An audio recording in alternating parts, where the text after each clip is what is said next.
오늘 말씀의 제목은 하나님과 화목하라, 이런 주제로 말씀 받겠습니다. 하나님은 선택하신 가정, 가문을 통해서 천대에 이르기까지 하나님이 약속하신 말씀을 이행하시기를 원하고 계십니다. 하나님은 선택하신 가정, 가문을 천대에 이르기까지 복을 주시고 하나님의 은혜 주시기를 하나님 계획을 하셨습니다. 그런데 안타깝게도 천대에 이르기까지 하나님이 약속하신 말씀을 이행하시는 이 은혜를 받은 가정이 없었어요. 천대에 이르기까지 하나님이 주시는 은혜를 받는 가정이 없었습니다. 너무나 안타까운 일이죠. 그래서 올해는 여러분들 정말 하나님 앞에 소원을 가지셔야 됩니다. 하나님이 천대까지 우리 가정에 하나님 약속하신 말씀을 하나님이 직접 이행하시는 그런 응답을 누리는 가정으로 꼭 세워가야 합니다. 하나님이 천대에 이르기까지 하나님의 은혜와 복을 주시는 가정으로 반드시 세워가야 합니다. 하나님의 소원인데 이 응답을 못 누리고 있는 것이 얼마나 안타깝습니까? 하나님이 이스라엘 민족을 선택해 주시고 많은 사람을 세우시고 많은 나라의 교회를 세웠었음에도 불구하고 이 응답을, 이 축복을 누리는 사람은 그다지 많지 않았다고 하는 것입니다. 왜 그런지 우리가 원인을 알고 어떻게 하면 하나님의 축복을 지속적으로 천대의 이래까지 누릴 수 있는지 답을 꼭 가지고 가셔야겠습니다. 오늘 본문 말씀에 고린도서 5장 20절에 바울이 간곡하게 우리에게 부탁을 하고 계십니다. 그리스도를 대신하여 간청하노니, 이렇게 말씀했습니다. 예수 그리스도의 이름으로 간청한다 하지 않고 그리스도를 대신해서 간청한다. 그 정도로 바울의 마음이 뜨거운 겁니다. 그 정도로 간절하게 우리에게 간청을 하는 겁니다. 그러면서 하신 말씀이 하나님과 화목해라. 바울이 뜨거운 마음으로 우리에게 간청을 한다는 겁니다. 하나님과 뭐해라? 화목해라. 아주 중요한 부분이 되겠습니다. 그러면 여기에서 화목하라고 하는 원어 성경의 뜻이 뭔가 하니까 화목하라고 하는 헬라어의 뜻이 있습니다. 화목하라는 헬라어 단어 카탈라소라고 하는 단어입니다. 카탈라소, 이런 단어인데 세 가지의 뜻을 가지고 있습니다. 첫째는 서로 교환하다, 이런 뜻을 가지고 있습니다. 하나님과 화목하라고 하신 이 말씀의 뜻이 뭔가 하니까 하나님과 우리가 서로 교환을 해야 된다, 그런 뜻을 가지고 있습니다. 그러니까 하나님의 성품이 다르고 우리의 성품이 다르죠. 하나님의 기능이 다르고 우리의 기능이 다릅니다. 하나님이 가지신 것과 우리가 가지고 있는 것이 다릅니다. 이 다른 것을 하나님과 우리가 서로 교환을 해서 뭐 하라고요? 좋은 것들을 서로 공유를 할 수 있으면 된다, 이런 뜻을 가지고 있는 겁니다. 그러니까 하나님의 것과 우리의 것을 서로 교환을 해서 혼합해서 하나님의 큰 뜻을 우리가 가지고 있는 상태를 말하는 겁니다. 그래서 이것을 가지고 오면 어떤 결과가 나오는가 하니까 우리가 하나님을 닮아가는 결과가 우리에게 와지게 되는 겁니다. 그래서 하나님과 화목하라, 이 말은 하나님의 것과 나의 것을 뭐 하는 거예요? 서로 교환을 하는 거예요. 교환을 해서 혼합하게 만들어야 되는 거예요. 이렇게 하면 우리가 누구를 닮아가는 것이죠? 하나님을 닮아가는 겁니다. 우리가 왜 하나님과 화목해야 되는가 하니까 처음에 하나님 인간을 창조하실 때는 하나님의 모양으로 창조하셨습니다. 그런데 에덴 동산에서 내어 쫓김을 당한 결과는 하나님의 이 모든 모양이 없어져 버리고 창세기 5장 3절 말씀처럼 아담이 셋을 낳았는데 누구를 닮은 아담을 닮은 자를 낳았다, 이 말입니다. 그러니까 타락한 아담의 형상을 가지고 인간이 태어나게 되는 겁니다. 그러니까 이 인간의 형상 가지고는 인간이 행복할 수가 없어요. 인간이 인간답게 살아갈 수가 없어요. 그래서 우리에게 뭐가 필요합니까? 하나님의 모양이 필요한 거예요. 하나님의 성품이 우리에게 필요한 거예요. 하나님의 은혜가 우리에게 필요한 겁니다. 그래서 타락한 성품이 빠져나가야 돼요. 하나님을 거역한 것이 빠져나가야 돼요. 마귀를 선택한 성품이 빠져나가야 돼요. 멸망의 사망에 빠진 것들이 빠져나가야 돼요. 무엇이 채워져야 됩니까? 하나님의 생명이 채워져야 되고, 하나님의 축복이 채워져야 되고, 하나님의 은혜가 채워져야 돼요. 그렇게 하기 위해서 뭘 해야 돼요? 하나님과 화목함으로 인해서 하나님과 교환이 되어져야 돼요. 우리의 연약함은 하나님 가져가셔야 돼요. 그래서 예수님께서 우리의 슬픔과 질고를 담당하셨다, 그렇게 말씀했어요. 우리의 죄악은 예수님이 어린 양으로서 가져가셨어요. 그리고 우리에게는 뭘 주셨습니까? 영원한 생명을 주셨어요. 우리에게 뭘 주셨습니까? 의를 하나님이 우리에게 주시게 된 겁니다. 그래서 오늘 21장 마지막 부분에 뭐라고 말씀했어요? 하나님의 의가 되게 하셨다. 죄인이 없는데 의가 되게 하셨다는 거예요. 우리의 모든 죄악을 누가 가져갔어요? 예수님 가져갔어요. 우리의 슬픔, 질고, 고통 누가 가져갔어요? 예수님 가져갔어요. 우리의 질병 누가 가져갔어요? 예수님이 가져가셨어요. 우리에게 하나님이 강건케 하시는 은혜를 주셨다 이 말입니다. 그래서 그리스도 안에 있으면 뭐다? 새로운 피조물이라고 말씀해 주신 겁니다. 이렇게 우리는 하나님과 교환을 해야 돼요. 여러분, 인생의 무거운 짐, 제약된 성품, 연약한 이것을 가지고 있지 마시고 하나님께 내려놓으시기 바랍니다. 하나님께 드리시기 바랍니다. 그리고 하나님의 영원한 것을 가지시고 하나님이 강건케 하신 것들을 여러분들이 가지셔야 됩니다. 이렇게 우리는 하나님과 뭐 해야 돼요? 교환을 해야 돼요. 여러분 연약하고 병들고 약한 모든 것은 하나님께 내려놓으심으로, 하나님의 강한 것들을 새롭게 받아들이심으로 하나님과 교환이 되어지시기를 주의 이름으로 축복합니다. 이것이 화목입니다. 우리는 하나님과 화목되어져야 됩니다. 바울이 그리스도를 대신해서 간절히 너희에게 청한다. 하나님과 뭐해라? 화목해라. 하나님과 뭐해라? 교환을 해라. 그래서 하나님의 것으로 너희의 인격으로 혼합이 되어져라. 하나님의 것과 공유가 되어져라. 그래서 하나님의 성품이 우리에게 충만하게 채워져 가는 겁니다. 그래서 우리는 그리스도의 장성한 분량에까지 우리가 성장하게 되어지는 겁니다. 이렇게 되어져야만 하나님의 은혜에 누리어서 우리의 인생이 행복해질 수가 있는 겁니다. 이것이 안 되면 안 돼요. 꼭 여러분 하나님과 화목하시기 바랍니다. 하나님과 교환이 꼭 이루어지시기를 바랍니다.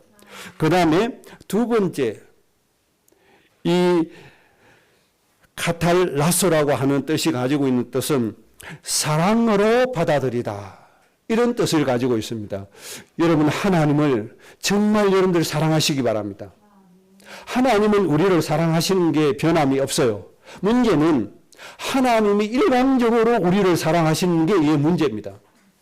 여러분 하나님의 사랑에 여러분도 화답하셔야 됩니다. 그래서 여러분도 하나님 사랑하셔야 됩니다. 사랑으로 하나님의 마음을 받아들이셔야 됩니다. 하나님이 얼마나 우리를 사랑하십니까? 하나님이 얼마나 우리를 아끼십니까? 하나님이 얼마나 우리를 위해 주십니까? 여러분 이 하나님의 사랑을 꼭 받아들이셔야 됩니다. 이것이 화목이라고 하는 것입니다. 절대로 하나님의 사랑을 배척해서는 되지 않겠습니다. 그 다음에 세 번째, 카탈라사라고 하는 단어는 화해하다라는 뜻을 가지고 있습니다. 화해하다. 이것은 하나님 싫어서 떠나간 사람이 있죠. 하나님의 은혜를 거역한 사람이 있죠. 돌이켜서 하나님께로 돌아오는 겁니다. 회개하는 겁니다. 회개하고 하나님께로 돌아오는 것이 바로 화해라고 하는 것입니다. 이 뜻을 가지고 있습니다. 그래서 우리는 하나님과 화목해야 되는데 가장 중요한 것은 하나님과의 교환하는 것. 가장 중요한 것이고 하나님의 사랑으로 받아들인 것. 회개하고 하나님께로 돌아가는 것. 하나님 떠나고 하나님 멀리하고 했던 것. 하나님 배신했던 것. 이런 것들을 회개해서 하나님께로 돌이키는 것입니다. 이것이 화목이라고 하는 것입니다. 이 화목을 기본적으로 누려야만 우리가 천대에 이르기까지 하나님의 복을 누릴 수 있는 가문과 가정과 개인이 되어질 수가 있습니다. 하나님과 화목한 사람이 되어야만 하나님이 약속하신 모든 말씀을 천대에 이르기까지 하나님이 직접 이루시는 겁니다. 때가 되면 나 여호와가 속히 이루리라. 하나님이 말씀하셨죠. 이 말씀대로 여러분의 인생이 꼭 되어지셔야 됩니다. 오늘 말씀 세 가지 정리해 드립니다. 첫째는 하나님과의 화목이 깨어진 사람들의 결과. 여기에서 우리 많은 교훈을 받아야 되기 때문에 그렇습니다. 첫째는 요셉의 부모 형제 70명입니다. 애굽에 총리하는 요셉 때문에 애굽의 가장 좋은 나라에 가장 좋은 곳에 가서 거처하고 대접받으면서 살게 되어졌는데 하나님과의 화목이 깨어지니까 애굽에서 400년이 넘도록 노예 생활해야만 됐습니다. 하나님과의 화목이 깨어지면 반드시 강대국의 노예가 되어집니다. 하나님과의 화목이 깨어지면 반드시 강한 자에게 노예 생활해야만 합니다. 그래서 이 화목이 절대로 깨어지지 않도록 우리가 하나님의 축복을 잘 유지해야 됩니다. 그 다음에 두 번째 사울 왕입니다. 사울 왕이 하나님께 선택받을 때 이스라엘 백성들 중에서 가장 준수한 사람이었다. 가장 하나님이 인정할 만한 사람이었다고 한 것입니다. 이렇게 하나님의 복을 받은 사울, 이렇게 하나님께 인정받은 사울 왕이 어느 날 하나님께 버림을 당하고 맙니다. 그리고 하나님이 부리시는 악령에 지배당하고 맙니다. 그래서 사울의 가문, 고통의 가문으로, 재앙의 가문으로 바뀌고 맙니다. 사울 왕 자신도 비참한 인생을 마치고 맙니다. 하나님께 그렇게 인정받은 사울이었는데 하나님과의 화목이 깨어지니까 하나님께 버림받고 가문이 고통 속에 빠지고 하나님이 부르시는 악령의 시달림을 받는 고통의 인생이 되어버렸다는 겁니다. 그러니까 꼭 기억하셔야 돼요. 내가 지금 하나님의 은혜를 받았다. 내가 지금 축복을 받았다. 하나님이 나를 왕으로 세웠다고 좋아할 게 아닙니다. 하나님과의 화목이 되고 있느냐, 이게 중요한 겁니다. 하나님과의 화목이 깨어지는 날 하나님의 모든 축복이 사라지고 맙니다. 그 다음 신약시대의 대제사장, 서기관들, 하나님의 일을 맡고 있는 중요한 직분을 가지고 있는 이 사람들, 하나님과의 화목이 깨어지니까 어떻게 됩니까?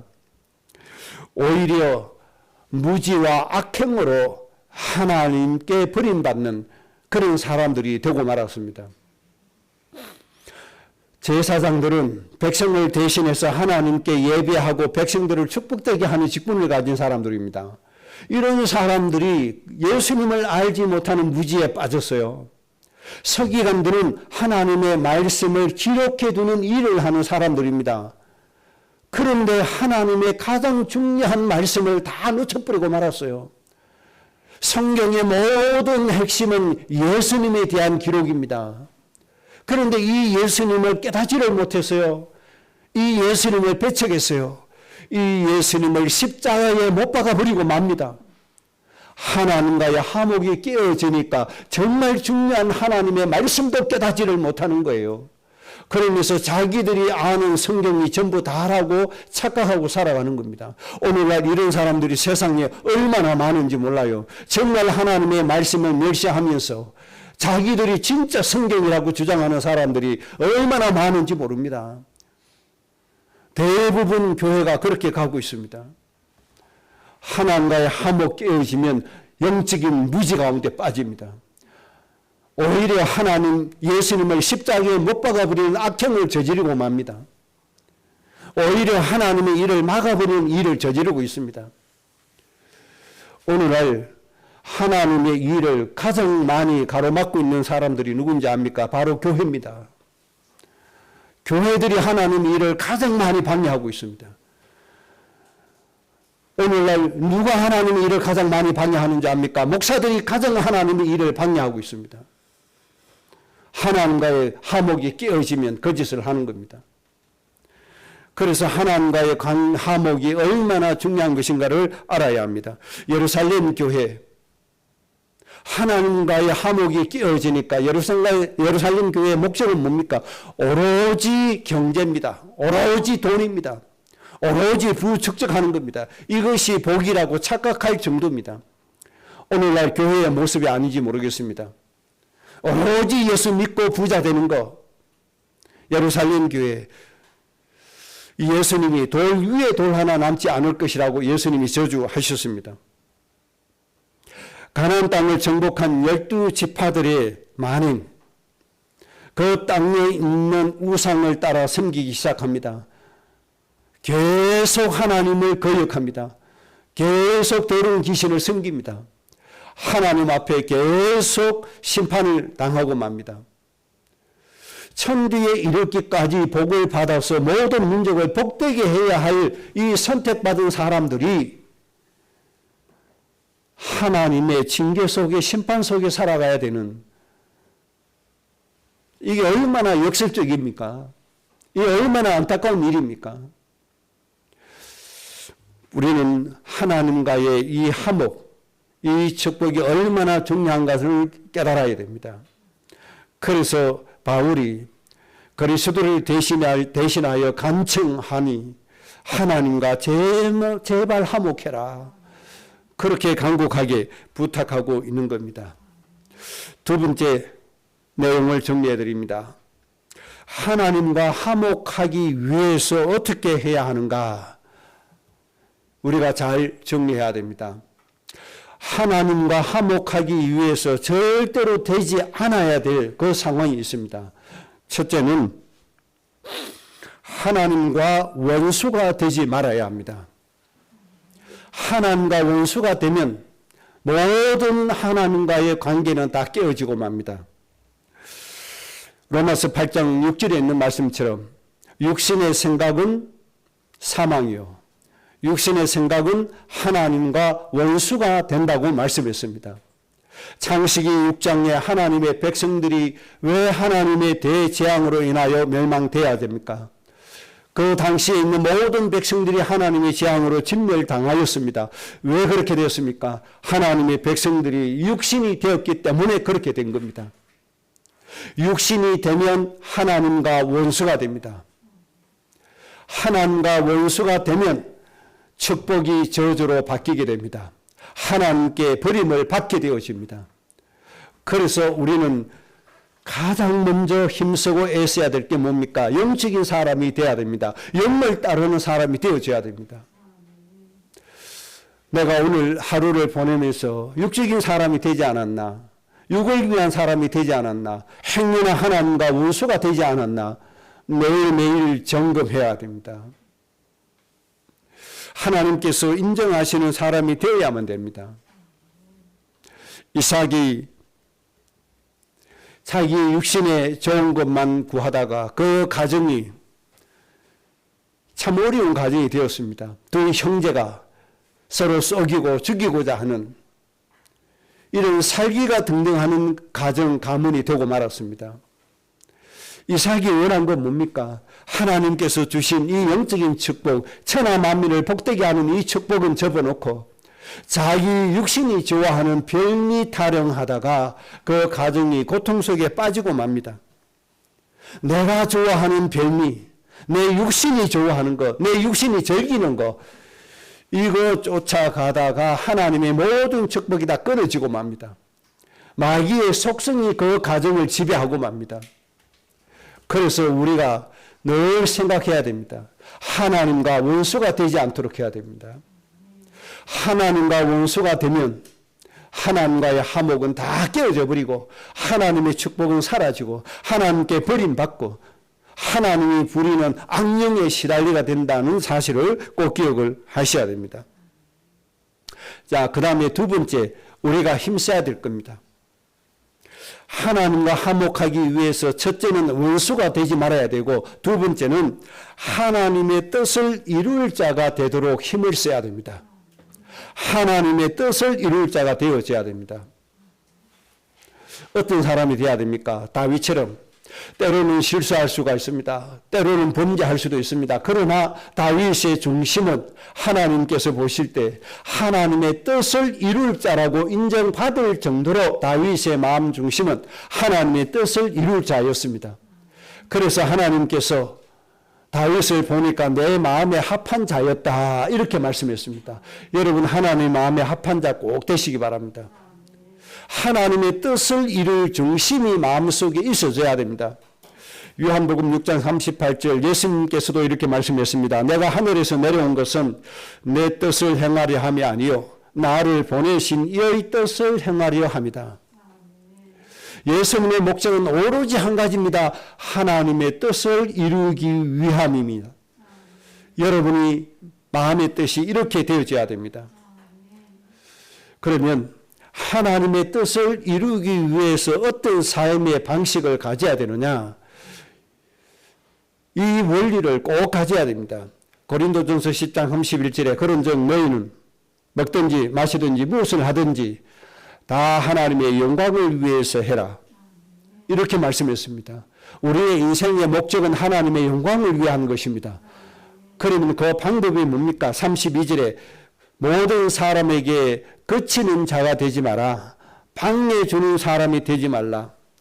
그리고 10장 33절에 모든 일에 그리고 모든 사람을 기쁘게 하라. 모든 사람을 기쁘게 하는 삶의 원리를 가지고 살아야 됩니다. 그 다음에 10장 33절에 자신의 유익을 구하지 아니하고 많은 사람의 유익을 구하는 사람이 되라. 이런 사람이 하나님의 영광을 위하여 살 수 있다고 하는 겁니다. 앞으로 우리 후대들이 이런 삶을 사는 지도자가 될 줄로 믿습니다. 이런 삶을 사는 사람으로 성장해서 어느 날 하나님이 어른이 되었을 때 나라를 이끌어가는 지도자가 되게 해 주실 것이고 세계를 이끌어가는 지도자가 되게 될 것입니다. 이 원리를 모르면 절대로 안 되는 겁니다. 예수님 이런 수만 불러도 소용이 없습니다. 강대국의 어떤 대통령은 4년 만에 처음으로 예수 이름으로 기도했다고 큰 소리 치지만은 그 중심은 자기의 이익을 구하는 사람이에요. 오로지 자기 나라의 이익만 추구하는 사람이에요.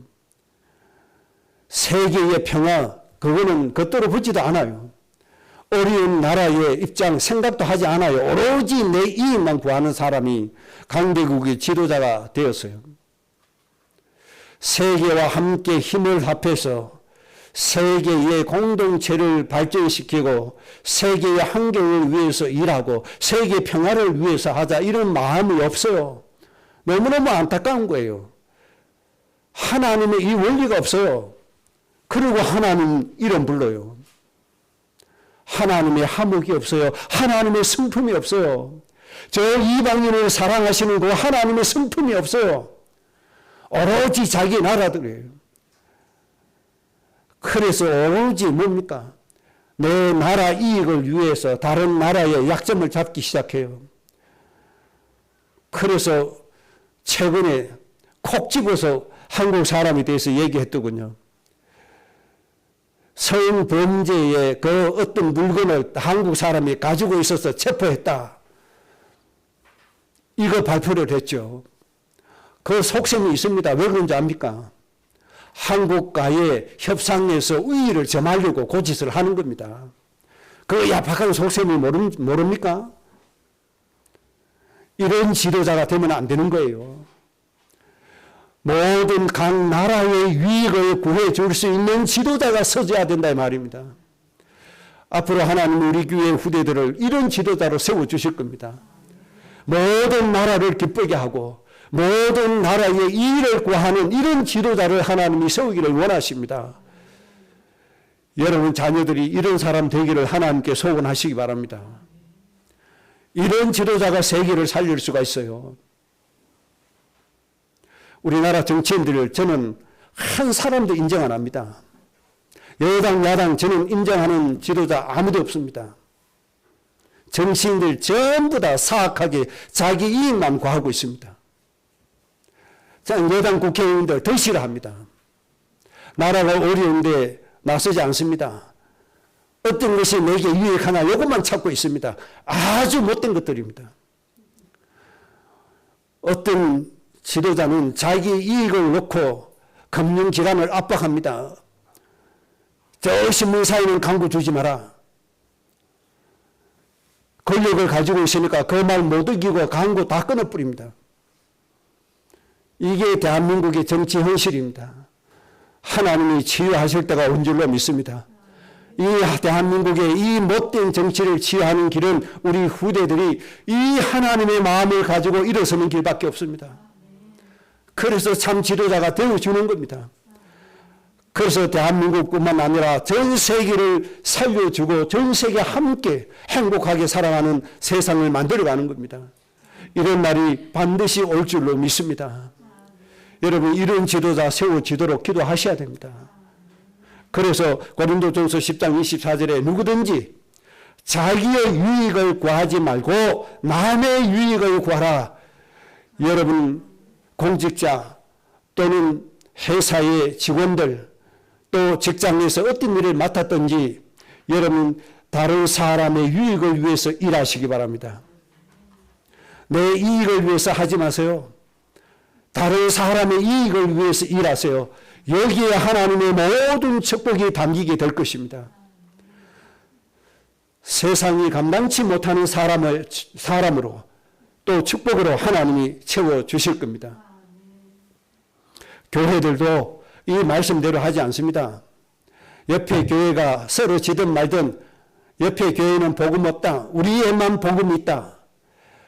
그 교회 가면 축복이 없어. 우리 교회 와야 복이 있어. 아주 새빨간 거짓말들입니다. 어느 곳에 있든지 예수 그리스도 믿으면 하나님의 복을 받아요. 어느 곳에 있든지 어느 교회에 있든지 중심이 하나님의 뜻에 맞으면 하나님의 복을 받아요. 정말 우리는 하나님이 원하시는 중심 가지고 살아야 돼요. 모든 사람의 이익을 구하고 모든 사람을 기쁘게 하고 모든 나라를 기쁘게 하고 모든 나라의 이익을 위해서 하는 이런 인생이 꼭 되어져야 합니다. 이 말씀이 여러분의 인생, 여러분의 체질, 여러분의 인격이 되시기를 주의 이름으로 축복합니다. 그 다음 우리가 화목하기 위해서 세 번째 힘써야 될 것이 있습니다. 하나님은 만유의 주제가 되시는 하나님이시다. 이 사실을 인정하셔야 됩니다. 다시 말씀드리면 우리의 살고 죽고 하는 것, 우리 인생에 필요한 모든 것 누구 손에 있습니까? 하나님의 손에 있고 우리의 인생의 모든 걸 누가 주관하십니까? 하나님이 주관하신다는 사실을 인정하는 마음이 있어져야 됩니다. 내가 잘 살고 못 살고 하는 것, 내가 잘 되고 못 되고 하는 것 누구에게 있습니까? 하나님 손에 있는 것을 여러분들 깨달으셔야 됩니다. 내가 잘나서 이 위치에 있는 게 아닙니다. 하나님의 은혜로 그렇게 해주신 겁니다. 왜요? 복의 근원이 되어 모든 사람을 기쁘게 하고 유익되게 하라고. 하나님이 그렇게 해주신 겁니다. 하나님의 은혜임을 깨달으셔야 됩니다. 내가 힘쓰고 애쓴다고 되어지는 것이 아니라 하나님의 손에 있다고 하는 사실을 인정하는 사람이 화목을 이룰 수가 있습니다. 이렇게 되어지면 반드시 우리가 하나님께 진정으로 예배 드리는 행위가 따라오게 됩니다. 이것이 하나님께 경배해 드리는 겁니다. 모든 것 하나님께 있고 모든 것 하나님 주셨고 모든 것 하나님 주관하신다고 깨닫고 인정하면 하나님께 저절로 예배가 되어지고 하나님께 저절로 기도가 되어지는 겁니다. 아니야 세상에 있어, 아니야 돈에 있어 이렇게 주장하는 사람은 절대 하나님께 예배 안 됩니다. 하나님께 예배하는 게 귀찮습니다. 하나님께 예배하는 거 일로 여겨집니다. 이런 사람은 하나님과 화목될 수가 없죠. 하나님의 축복을 누릴 수가 없죠. 인생에 공과 묵은 짐밖에 없습니다. 하나님께 버림받을 수밖에 없습니다. 하나님이 부리시는 악령에 시달릴 수밖에 없는 겁니다. 여러분, 우리의 인생의 모든 건 누구 손에 있습니까? 하나님 손에 있습니다. 그래서 하나님께 감사하고 기도하고 하나님께 경배 드리시는 여러분들 되시기를 주의 이름으로 축복합니다. 마지막 세 번째, 하나님과 화목의 결과입니다. 하나님과 화목해지면 하나님과 교환해서 하나님의 성품 닮아가고 하나님의 뜻이 충만하고 하나님의 성품이 내 몸에 충만하면 하나님이 주시는 응답이 있습니다. 첫째는 하나님이 큰 민족을 이루고 왕들이 우리 가정 가문에서 나오게 해 주십니다. 창세기 17장의 말씀을 하나님이 이루어 가실 겁니다. 하나님과 화목한 가정은 반드시 이 응답이 되어줍니다. 큰 민족을 이루고 강대국을 이루는 지도자가 된다는 뜻이죠. 왕들이 나옵니다. 참 세상을 살리는 지도자가 서게 된다는 것입니다. 언제까지요? 천대에 이르기까지 하나님의 이 응답을 누리는 여러분의 가정 꼭 되시기를 주의 이름으로 축복합니다. 그 다음 두 번째 결과입니다. 신명기에 있는 말씀처럼 머리가 되게 하시고 높은 자리에만 있게 하신다고 말씀했습니다. 절대로 세상의 사람들의 꼬리가 되지 않고 낮은 자리에 앉는 사람이 되게 하지 않게 하신다고 했습니다. 모든 민족의 머리가 되고 높은 자리에 앉게 될 것이다. 이렇게 하나님이 말씀해 주셨습니다. 그 다음 세 번째입니다. 비록 우리가 연약합니다. 비록 작은 자입니다. 비록 작은 교회입니다. 비록 연약한 가정입니다. 성전에서 나오는 작은 물에 불과합니다. 그런데 하나님이 점점 크게 만들어서 어느 날 큰 강이 되게 만들어 주시는 이 역사가 우리 가정에 일어나게 될 것이고 여러분의 가문에 일어나게 또 여러분의 교회인의 삶이 그렇게 되어질 겁니다. 그렇게 해서 어떻게 하겠다는 겁니까? 큰 강이 목적이 아닙니다. 큰 강을 만들어서 이 강물이 닿는 모든 것이 살아나게 하는 것이 하나님의 계획입니다. 여러분이 아프리카 대륙을 가슴에 품었다. 그 대륙이 살아나게 될 것입니다. 여러분이 저 남미 대륙을 가슴에 품었다. 그 대륙이 살아나게 된다는 겁니다. 내 마음이 닿는 것이 다 살아난다는 겁니다. 하나님이 이 일을 여러분의 가정 통해서 천대에 이르기까지 시행하시게 될 겁니다. 살아날 뿐만 아니고 이 강물이 닿는 곳마다 열매가 맺히게 될 것이고 이 강물이 닿는 곳마다 사람을 치료하는 약재가 열리게 된다고 말씀했습니다. 모든 사람을 살릴 수 있는 양식이 일어나게 된 것이고 모든 사람을 살릴 수 있는 약재를 얻게 될 것이라고 말씀했습니다. 하나님이 이 결과를 여러분의 인생에 주신다는 사실 꼭 믿으시기 바랍니다. 이 사실을 여러분들 꿈으로 소망으로 가지시기 바랍니다. 그 다음 이사야 43장에는 여러분들을 보배롭고 존귀한 자로 세우게 될 것입니다. 그렇게 해서 하나님의 말씀으로 모든 민족을 정복하고 다스리도록 하나님이 그렇게 하시는 겁니다.